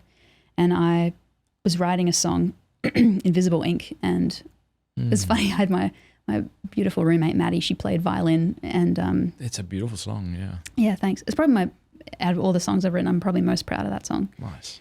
So she played violin on it, and it's interesting. I'm going to go back and share. So basically one day I wrote the song, guitar, singing, and I knew Maddie had a violin. I was like, I'm just going to try and pick it up and play it. I can play anything. Just started playing it. I was like, this is horrible. Like, how the hell do you play this? So I was very humbled. She played violin, and she said, I think this needs some cello. So I had a friend in Minnesota, and I asked her if she would play cello. She asked David to record it. So that's how David and I got in touch. And this was during COVID, so we would kind of talk online, and we kind of did the basic exchange, like, hello, here's a song, can you record it like this, etc. And he wanted to talk to me about starting, he wanted to start this Catholic record label, and he wanted my thoughts. And I was like, oh my gosh, like, Catholic music sucks. Why would you ever want to do that? But he says when we first had that initial conversation, we spent 5 minutes talking about the label, and then the rest of the hour falling in love. Is that what he says? Yeah. Go, David. What Very a champ. cute. So we actually dated for 13 months online before we could meet in person. Right, because of COVID lockdown. Yeah. That's wild. Yeah. That But cool must have story. been frustrating. It was. The hardest part was not knowing when Australia would friggin' let down the borders, because it wasn't like, oh, it's going to open in 6 months. It was just like, we don't know, wear a mask. So here, everyone, I can't tell you how many people come up to me and go, I thought Australia was cool, but you guys are like gay. And I'm like, I don't know. I'm not there. I can't speak to it. Oh, was man, it brutal? It was brutal, especially for people living in Melbourne. Dan Andrews was he just had very strict. Was he the governor? What do they call him? Whatever. So he's in charge. Yeah, he was in charge. Yeah. Just really strict. You could only leave your house once a day for a 5-minute walk or something. And it was just. Bastards. Yeah. And while other cities and states were like opening up and like, oh, you can go to the supermarket again, which was so weird. I remember, do you remember going to the supermarket? Maybe it wasn't locked down here. I remember going to the supermarket after I couldn't for a few months and just kind of looking at people being like, Yeah, oh that my wasn't gosh. a thing here. Oh, wow. Yeah. Yeah. I mean, I'm sure in some places in America Yeah. it was. Yeah. But yeah. So basically, while the rest of Australia was opening up, Melbourne was still very strict. I had a lot of friends there who just, had some Mum horrible. and Dad would contact me because I knew it was wild, because I knew that Mum and Dad, bless them, love them, were being evangelized by the woke media about the jab, right? And so they would call us horrified that we hadn't got the jab and our kids hadn't got the jab. Like, yeah, no, I'm not doing it. No, not doing it. So now when Mum has COVID for the 18th time after she's had 18 shots, I'm like, I thought maybe because you got the jab. She's like, yes, well, it'll be a lot worse if I didn't get it. I'm like, well, That's interesting because that I has had to be the I had to narrative. get a booster shot to Yeah. be able to get my green card. And I'm pretty sure I had COVID 3 weeks ago, and it was the worst I have ever had it. It was so horrible. yeah. So anyway, I just don't like being told what to do. fair Like enough. if the government told me you're not allowed to get it, I would have got it in a back alley in my ass. You know what I mean? Like I don't like the government telling me what to do, which is such I an don't know if that's good American. reasoning. It's not good. I'm not proud of it. I'm just saying that's what would happen. Yeah. So that was the hardest part, not knowing when. And we then could were you finally also meet. afraid that when you met him, there wouldn't be anything there? Well, I remember Maddie, my same roommate, telling me like, "Oh, I had a friend, and she recently met this friend she met long distance, and it was just awkward." I was like, "Thank you, Maddie." Honestly, this is going to sound cheesy, but David is just so beautiful, and he was so authentic and just so good to talk to online. I knew like there's just something about him, and there's something here. So I wasn't afraid. No. That's awesome. Yeah, and when we finally did meet, it was just so good. And where did you meet? It was in. Did you go to him or he? Yep. Australia opened up first, let me out. It was in 2021, December of 2021. So snowing, beautiful. It was good to see snow again. And yeah, it was so surreal. Yeah, it's just crazy. Tell me more. Well, I was in the airport and in Minnesota. Yeah. And I remember when I first saw him, he had a beanie and glasses on, and I was like, he looked so different. And I was like, oh. Oh, like not sunglasses. Oh, no. Okay. Like, what's he He's trying hiding? not to be seen. No. So when I first saw him, it was a bit weird. But then when he took it off, I was like, oh my gosh, like there is your head in 3D. And it was just awesome. He, for 3 days we stayed before we met all his friends and family. He stayed with his sister in St. Paul, and I had this Airbnb, and it was just awesome. Like we went and saw one of my favorite singers, Caroline Polachek. We went to this board game store. We went and saw this incredible choir. Oh, I got to show you this song they played. I just wept. So beautiful. It's really cool because David's a musician, obviously, so we connected big time on that. And he's a bloody good one. He's very good. Yeah, he's not like, oh, that's good. Yeah, it's like, no. How have I not heard of you? Good. Yeah, so it was just awesome. And then at the end of that trip, I stayed here for a month, and he proposed at the end, which I was not expecting. I don't know if I know how that happened, so I need you to tell me every detail, okay. please. Well, I think I was set to fly out on the 31st of December, and that day we went for a drive to this waterfall near where he lives in Mankato, and it was frozen, so it was very cool. And he just got on one knee and proposed, and so showed me the ring. And the first thing I said was, "Is that real?" And what was that like? Were you shocked? Were you? Because you said you didn't see it coming. Yeah, I wasn't expecting it. Figured, he'd probably need some time to get a ring first, but he bought it before we met in person, so I obviously made some good impression. That's awesome. It was beautiful. Yeah, it was cool to leave America. He got a work visa, so he shortly followed me to Australia, but it was cool just to be like, oh my gosh, like that's my fiance. Like, we're locked in now, right? Like this isn't going to end now. There's no option. Yeah, that's really great. Yeah. Yeah, I bought my ring before I moved to the States. Oh, yeah? Yeah, it was the best I could afford. Yeah, it wasn't great. It's funny how, not to talk against women who care, but I feel like a lot of women have a very strong opinion about this is what I want my ring to be and et cetera, et cetera. And I kind of like had an idea of that, but then when he gave me the ring, like the ring that he gave me is actually technically a wedding ring, so I don't have an engagement ring. I would rather him get me the ring that he thought of and thought would be nice for me than like this hand-picked one that I picked. It's a beautiful ring, Yeah. So. But he must have known you wanted gold, because I remember that was a thing. I was like, what does Cameron wear? What jewelry does she wear? Yeah, he got that right. I love David because he loves you. Do you know? Like That's if someone ever hurts him, like I will use Pints with Aquinas to slander and destroy their reputation. You just say the word. Like I love him because he loves you. And I was just thinking like one good thing, because all of us, every human being watching this has grievances about their parents. And I'm not saying they're illegitimate. I'm just saying like, whatever. But like to focus for a second on what our parents did well, I think one of the best things they showed me was how well dad loved mum and how well mum loved dad. And what I mean is like dad was just super into mum, like always calling her babe and like flirting with her. And like we were home recently and mum came out. She had just been in the shower, kind of doing her like middle-aged waddle woman walk. And he's like, come here, darling. And she sits on his lap and he's like drying her hair for her. What? That's so my God. It's like all the time, right? Yeah. But then the thing is like mum would never say anything bad about dad. True. She was always defending dad and like deferring to dad. And like, you meet some women, they talk about their husbands. Yes. It's so disgusting how they do it. And they think it's okay. Yeah. I was like having lunch with these 3 women talking and they're just going off about their husbands. I'm like, so unattractive. Yeah, talk to your husband and about like that. maybe you deserve all of the criticism because how you appear to me right now. Like you're probably even worse than what he's telling you. But if you just swap that, imagine if it was 3 men at a table like bitching about their wives, like everyone would realize that's inappropriate. Yeah, but like totally. when women do it, it's sort of okay. So I think mum did a really good job at like always kind of speaking well of dad. We spoke to her recently. I forget the number. They've been married for either 40 or I think it's 45 years. Yeah. And David was like, do you have any advice? And Dad was so cute. He's like, just tell her you love her every day and just he could have said some joke about like, oh, you don't get that for manslaughter or something. Yeah. He was like, oh, just give her a kiss every day. It was so freaking cute. Aww. Yeah. Did I tell you what Dad said to me when I showed him my wedding ring?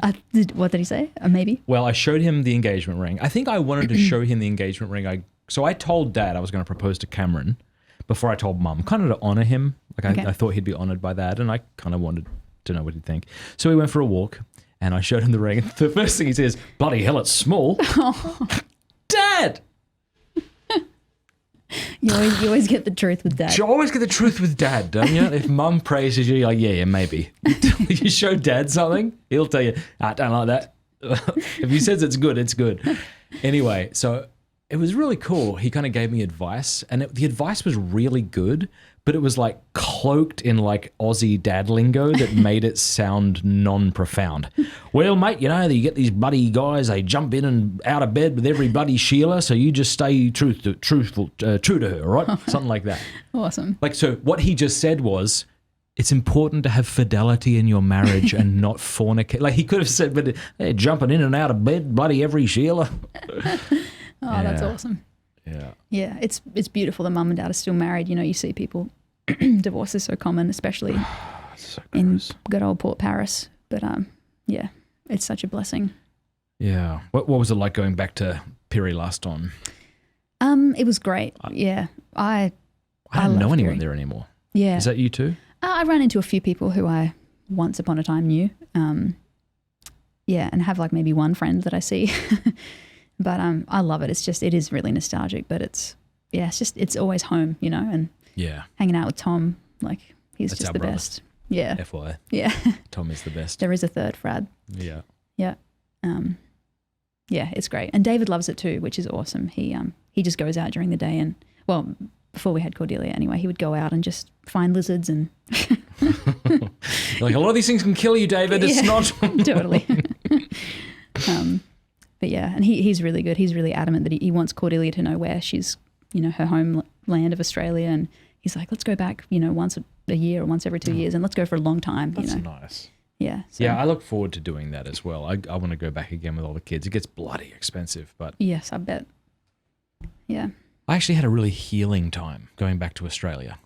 Yeah. Awesome. Yeah, because I got invited by the Bishop Fisher in Sydney. And it was really great. There's some amazing things happening in Australia, like really solid Catholics. That's good to hear. I didn't experience that too much. Well, something about the Maronite men, these kind of bloody men from, I don't know where they're from. And but they're just so cool and manly. And the bishop there is awesome. And I think a lot of it has to do with this good man, Cardinal Pell, and his example.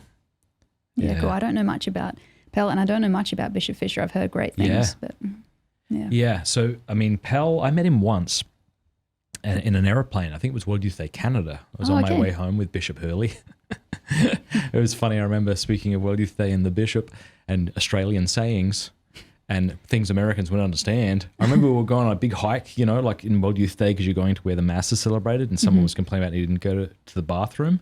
And Bishop Hurley, who's not in his clerics, right, because we're all hiking, he's like, all right, well, tie a knot in it, fellas. And so I was like, that's your bishop? Like, yeah, that's Bishop. I've never heard that. Tie a knot in it, fellas.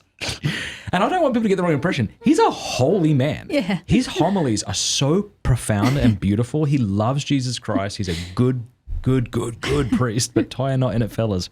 An American be like, is that your bishop? Yeah. It's so funny. But yeah, I met him on an aeroplane. But he was like the conservative voice in Australia for so long. So the media loved to hate him. Yeah. And then, of course, falsely accused him. He ended up in prison because of them. And he passed away. He's dead, last year, January 10th, I think, in Italy. But then Fisher's a Dominican, really bright, really faithful, but really Aussie. That's what's so cool. Yeah. It's really cool.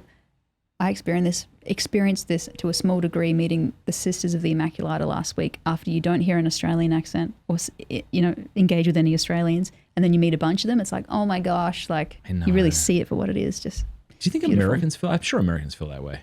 Probably. But it's got to be different. Yeah, because whatever it Australia's is their better. experience, that's the main thing. Whatever it is, it's got to be different. There's something about Australians. I just love Australians and the sense of humor. Yeah. So Cardinal, I was at the North American College in Rome, where priests from America go and study, and one of them was telling me that when Pell would go there, he would lead adoration. He'd always have one of the seminarians sit next to him and tell him, "Poke me when I fall asleep," because he was getting old, and he'd start, "Poke me if I start snoring," That's or something awesome. like that. You imagine having that job? I'm so sorry. You told me to do this. Yeah. Have you? He actually wrote a prison journal. I've heard of it. I have it on the bookshelf. You should definitely read some because they're so plain. Awesome. That's what I like to hear. He didn't make himself a martyr. I would have. Like, I'd be like, I don't know. Yeah. I hope I wouldn't have, but I think a lot of people would have. They would have made it way more dramatic. But when he got out of prison, wrongly accused, the entire world falsely thinks he's a pedophile. And then even one of the people says, actually, I lied about it the whole time. It never happened. Like, that actually came out, and he was totally vindicated. Yeah. And he's on news, and they're asking what it was like. And he's like, well, it was like a long retreat. Really? I got some time. Said me prayers. Wow. That was a sentence. Said me prayers. That's such an Australian priest thing. That's amazing. Oh my gosh. I pray that I have the grace to react like that. Could you imagine everyone thinking you've done this horrific thing? And even the people who love you think, well, I mean, it's possible. Yeah. Yeah. Be brutal. I can't imagine that. Be brutal. It would, you could see how it would tear someone down. Like just... Man, have you checked out Exodus 90 lately? If you've heard of Exodus 90 before, you're probably thinking Lent and cold showers. But the Exodus 90 app offers so much more. It's a daily companion to help you grow closer to God and to become the man you want to be. I've been following along with the app's daily scriptures, reflections, and prayers, and it's awesome.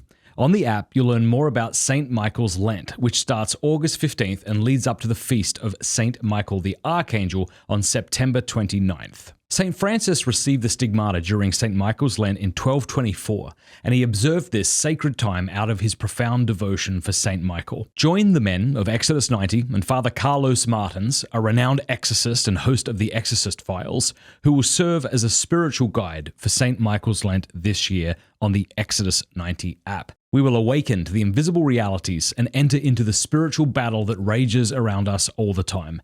Go to exodus90.com/Matt for a 14-day free trial to the Exodus 90 app and to learn more about St. Michael's Lent. That's exodus90.com/Matt to join us for St. Michael's Lent starting August 15th.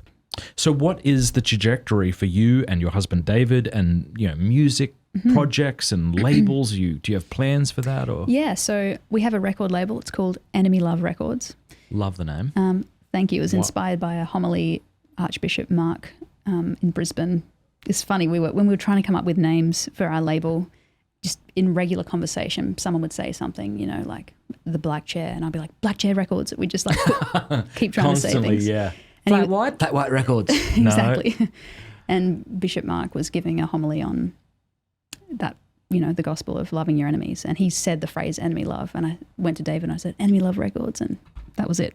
It stuck. So we kind of have two arms of our ministry, our label. One of the arms is ministry and the other is making music. So in regards to the ministry, what we did in Australia anyway, I tried for so long to try and improve music in Australian churches. Oh, yeah. But people are stuck in their ways, and it's difficult to influence when you're a young girl like me, I suppose.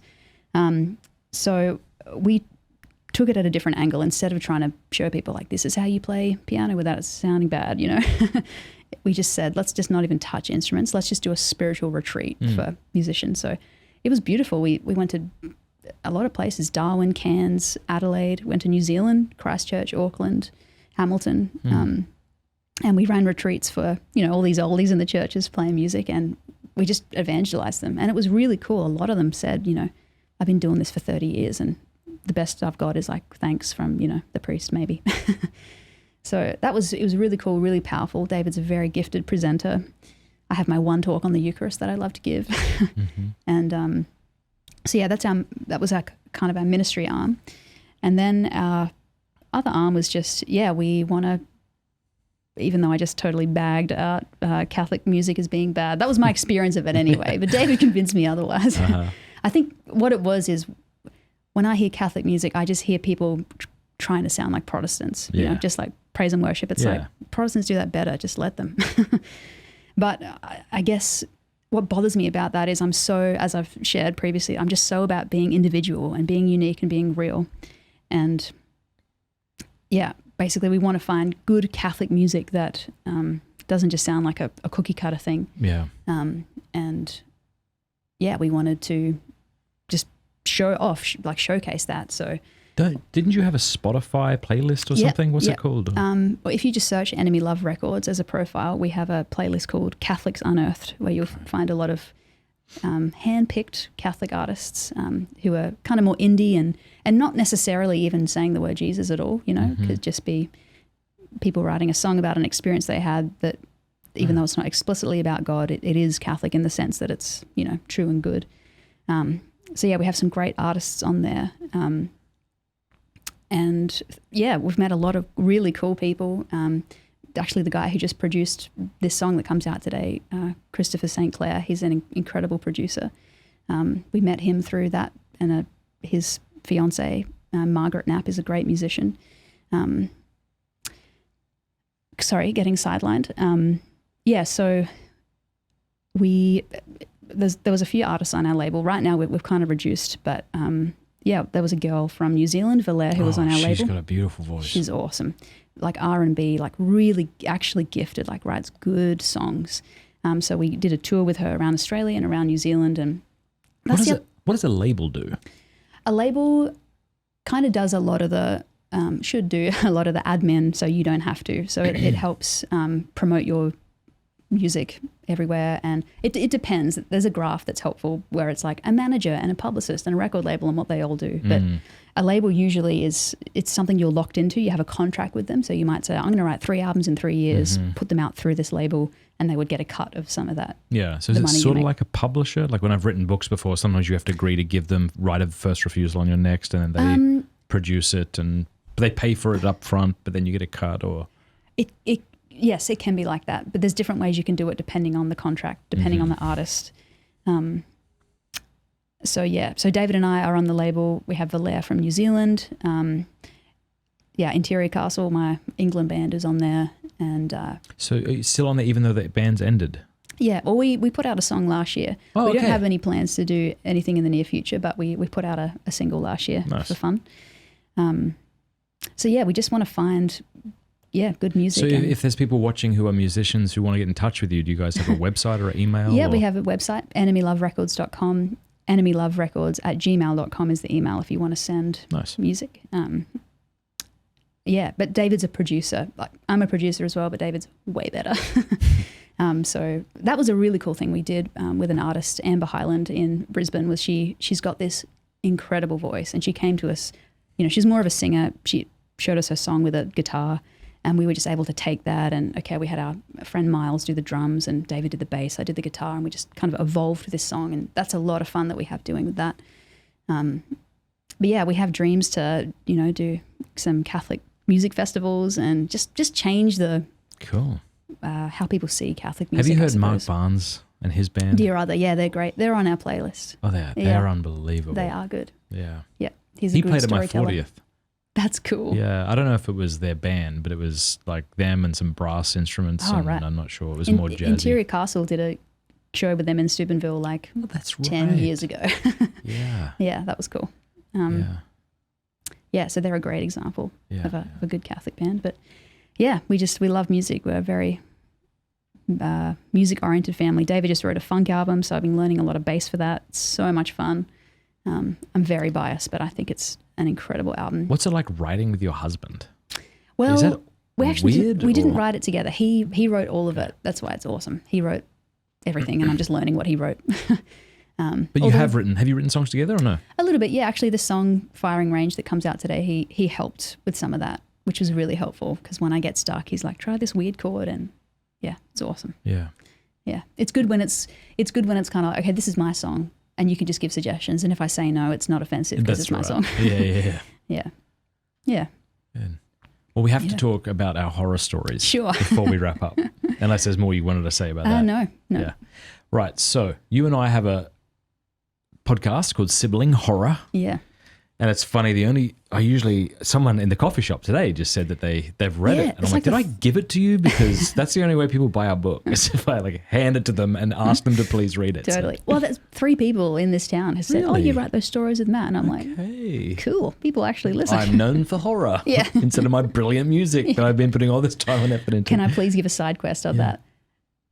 About being known for something. David likes picking up animals, as I've told you. Yeah. Last year, he picked up this huge carpet snake in the middle of the road. I saw that. Yeah. It got like 1 million views on Instagram. Really? And he's like, friggin' hell, like.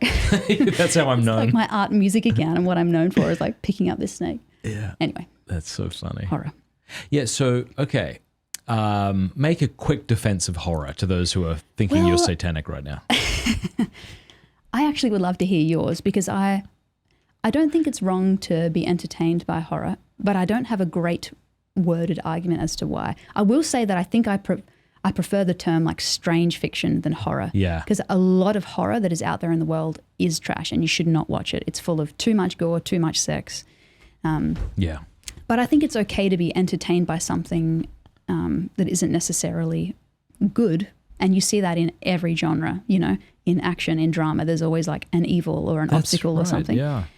And I think if all the horror I watched, or not, I guess I listened to it more than watch it, if it all ended in like just and everyone died or like evil won, I wouldn't listen to it. The majority of horror I listen to is, knife point horror where the person telling the story survives and he's changed because of it and he's grown or X, Y, Z. Yeah. I love that you just said Z. Hold on to that. Don't let them make you say Z. Yeah. So I don't know. What's your defense? Do you have a good... I would begin by saying there is perhaps no other genre so filled with trash. Agree. Like there's no other legitimate genre. Obviously there are illegitimate genres like porn, but like there is no other, and maybe I'm kind of begging the question by assuming it's legitimate, but there's no other legitimate genre that's so filled with junk. I grant that. And yet, like what is horror? Like what does that word mean? It's like, well, it's horror, or what is the genre? So whether it's stories or movies, it's something that evokes a strong feeling of fear or disgust or, I don't know, something else. And that in itself sounds bad, doesn't it? Yeah, but I mean, like, the Passion of the Christ did that for me. Totally. Do you know? Yeah. And then there's like, okay, maybe it's a stretch to say that there were elements of the Passion of the Christ that were horror.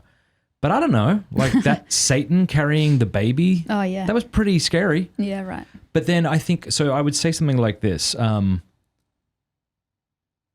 know, I haven't thought about this argument for a while, but it would be something like, if horror is intrinsically evil, and by that I mean the genre is never permissible to read, like it's always immoral. All right, so if horror is intrinsically evil, then... And then you would just fill in the blank of a horror movie that you know isn't intrinsically evil, right? So if horror is intrinsically evil, then A Quiet Place or Hansel and Gretel or some other legitimate scary film or book is evil. Right. But A Quiet Place isn't intrinsically evil. Therefore, horror isn't always evil. Yeah. Do you know? Like something like that. Because like I know people might think I'm like choosing a tame example when I say Hansel and Gretel. That's actually a terrifying story. Cooking children. Yeah, you have an old woman who makes her house out of candy to bait children, fatten them up, and kill them. Yeah, right. That's really scary. And doesn't Chesterton say like fairy tales don't exist to show that there's good and evil? Like children know that there's good and evil, but it's to show them that evil can be conquerable. Yeah. He said it in better words, but Right. He always does say everything in better words. I agree, but yeah, something like that. Yeah. Yes. No. I actually really. So okay. Yeah, so I think for me, I grew up. I really liked X-Files. Same. And it was the same thing. It was this like I liked strangeness and mystery. Like it would just grip me, and it would almost like put me in touch with some other like okay, the world's bigger than I think it is. The horizon is wider than I thought it was. Like there's more to reality. It's stranger than I first suspected. Something like that. But what about you? When did you?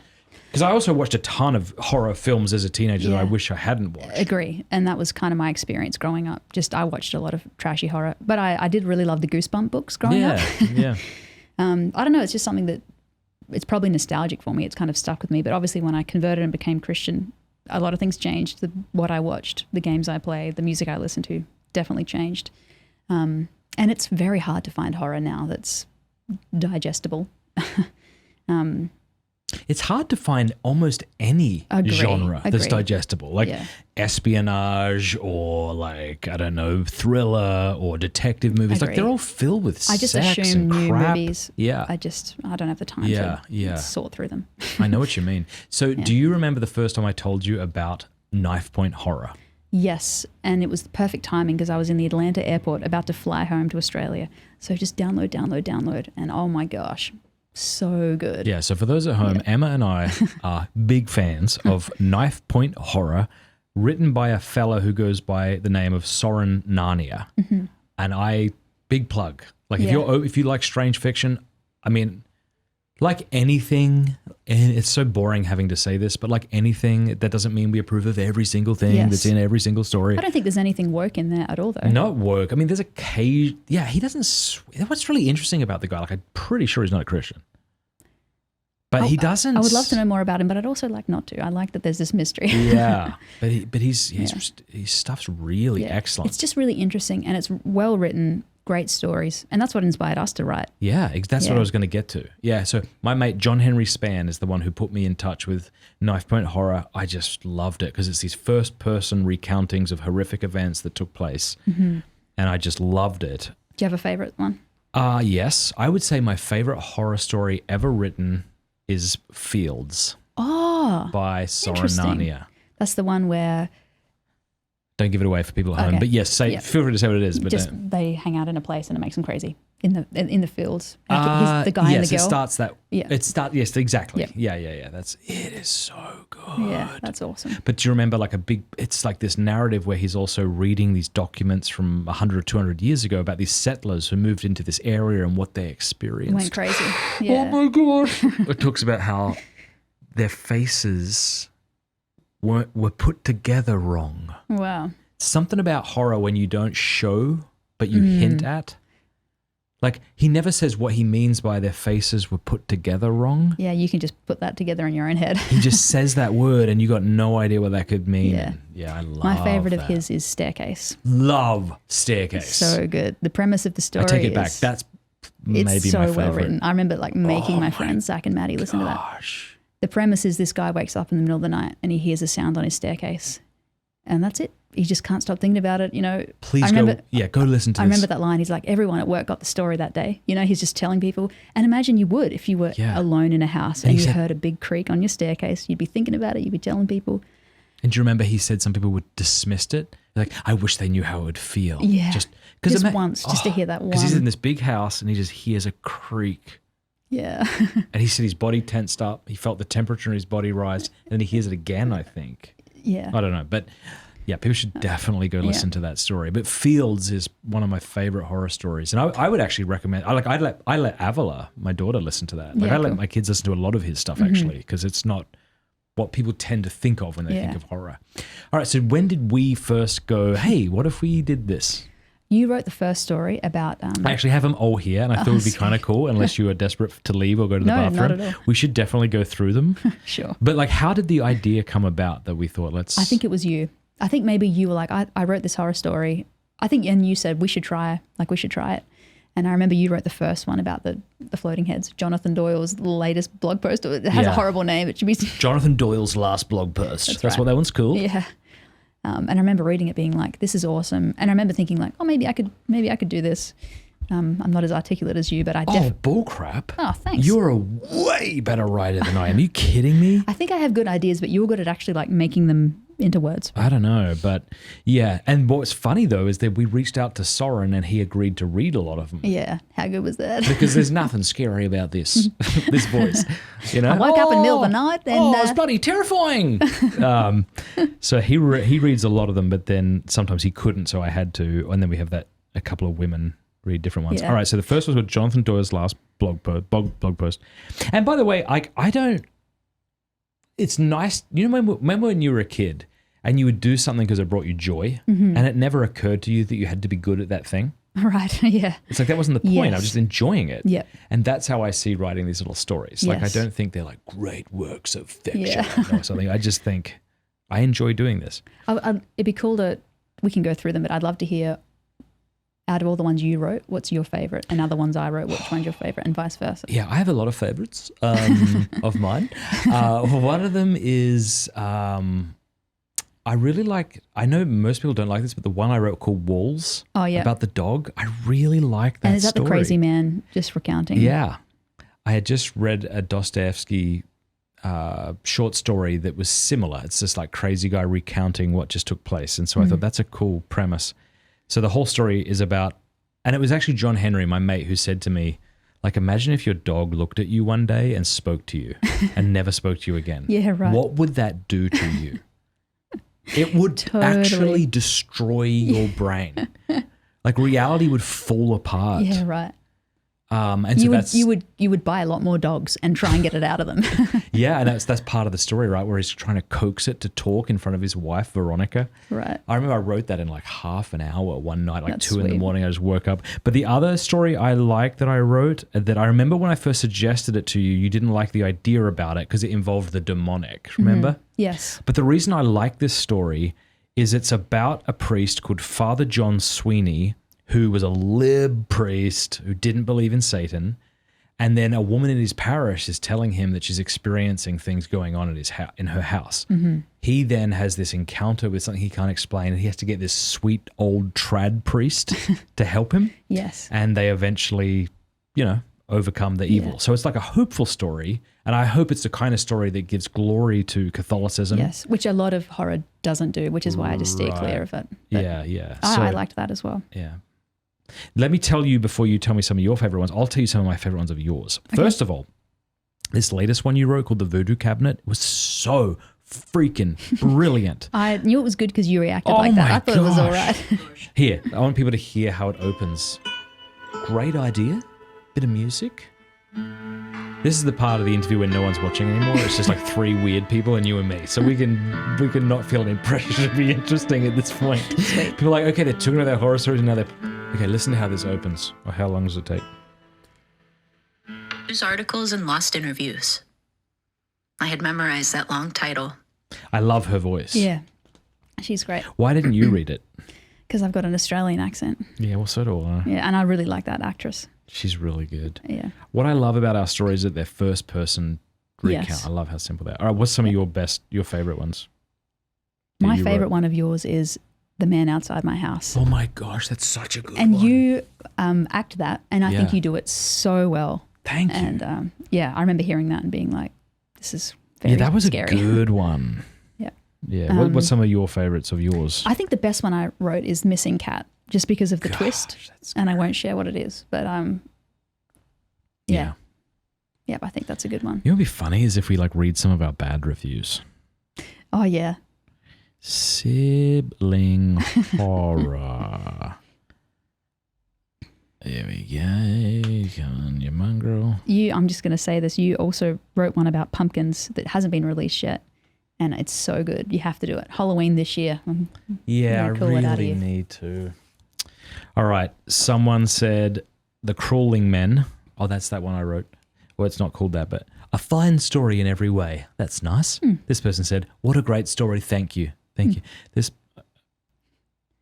Okay, these are all nice ones. There is a bad one on good. Let's Apple get that. Podcast. Well, here's a bad one. So, bring Soranania back as the narrator. Totally different vibe. That's totally because of me. Aww. That's fair. Oh, this person has 1 star. Little orphan podcast. When you write nothing for months at a time, people lose interest. It's true. I don't know why I had to give her that kind of voice. She may have just went, look, guys, like when you...